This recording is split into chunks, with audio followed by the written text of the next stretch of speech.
Hello, I'm Heidi Mirza and I am Professor of Race, Faith and Culture at Goldsmiths College, University of London, and also Professor Emerita at UCL Institute of Education.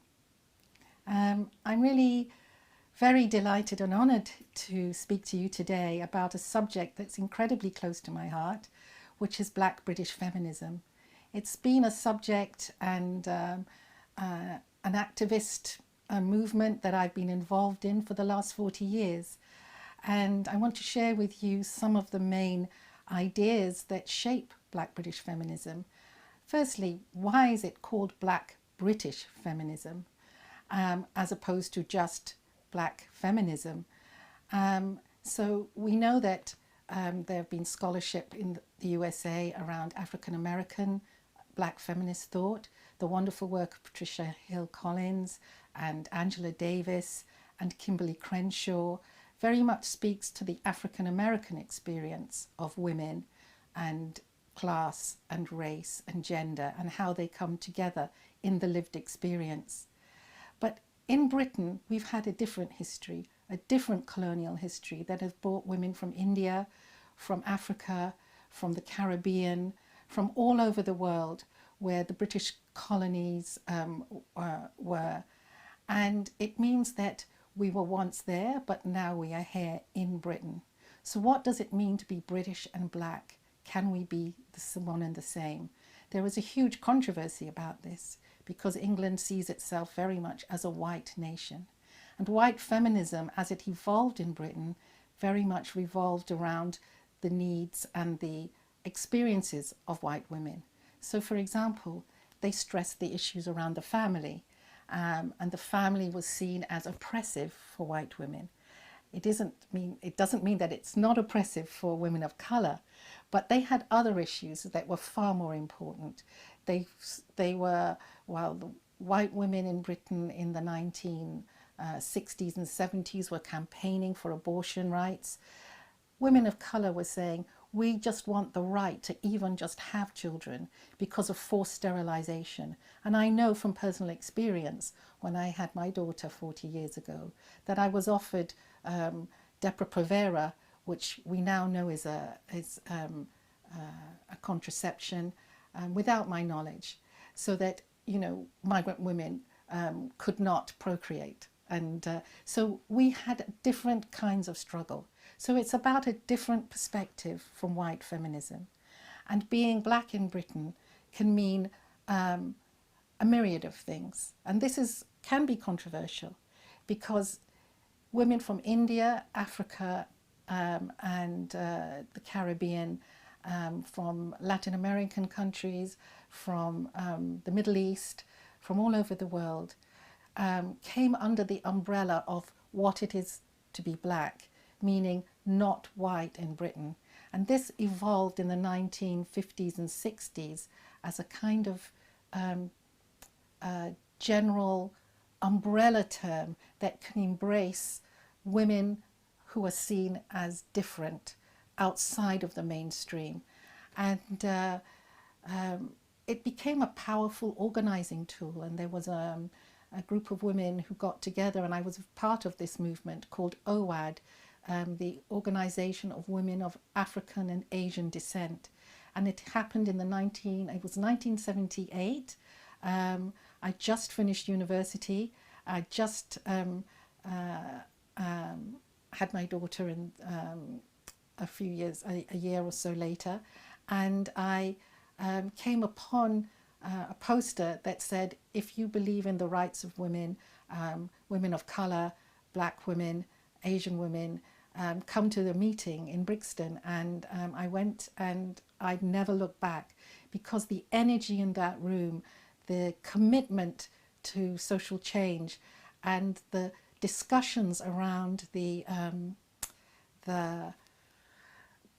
experiences that we were having as carers, as workers in the NHS, in London Transport, in the canteens, in the cleaning jobs that women were doing, in the restructuring of the post-war state in Britain, meant that Black women's bodies were being used and abused for rebuilding Britain, but given no rights and no childcare, medical conditions were poor, and we were campaigning for that as a united front under the umbrella of Black British Feminism. Our founding mothers were incredibly powerful women and very much erased from the history and the telling of British feminism. So, for example, in 1911, there was a huge march for the suffragettes through London. I think it was about 70,000 women, it was huge, for the right of women to vote. And I never knew that there were Indian women suffragettes. Women from the colonies came to support the suffragette movement, yet they have been totally written out of the history of white feminism. I know that the Dilip Singh sisters campaigned for the suffragette movement, and I only found that out by mistake. Many years ago, I was in the Museum of London. I was working on a heritage project, on a commission, and I saw this postcard of the Indian women suffragettes. It just changed my whole view. And yet, when I looked up who they were, and I couldn't find very much at that time. There are now books written about it, which I'm very pleased about.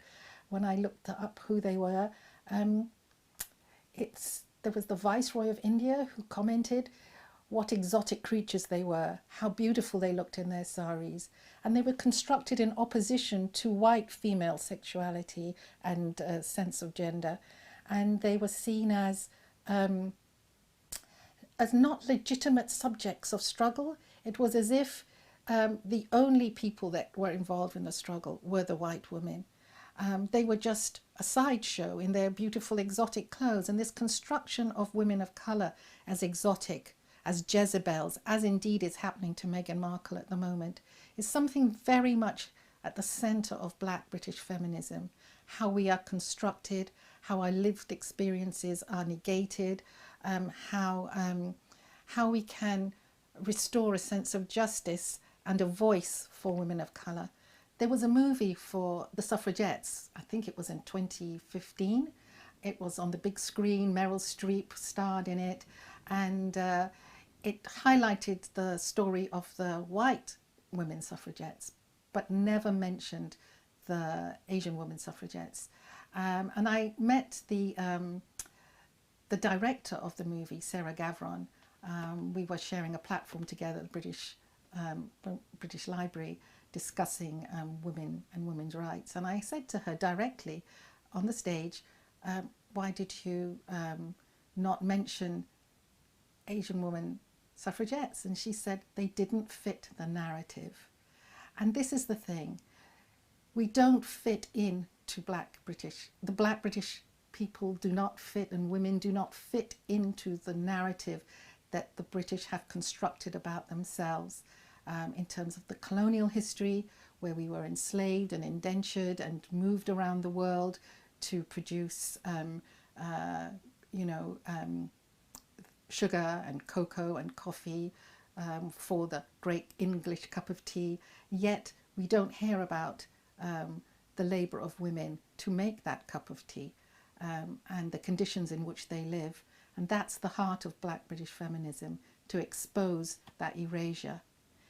There are many founding mothers. There was Una Marsden. She was actually a journalist at the BBC in the 1940s. And she developed interest in the League of Coloured People here in Britain.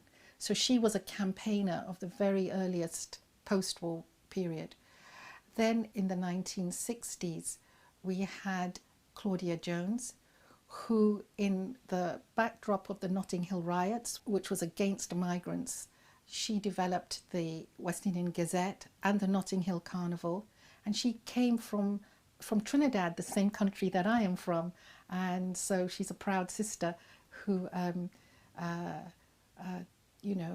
made a huge impact on the lives of Caribbean women in Britain. And then there was Olive Morris, an activist. She belonged to the Black Panther movement.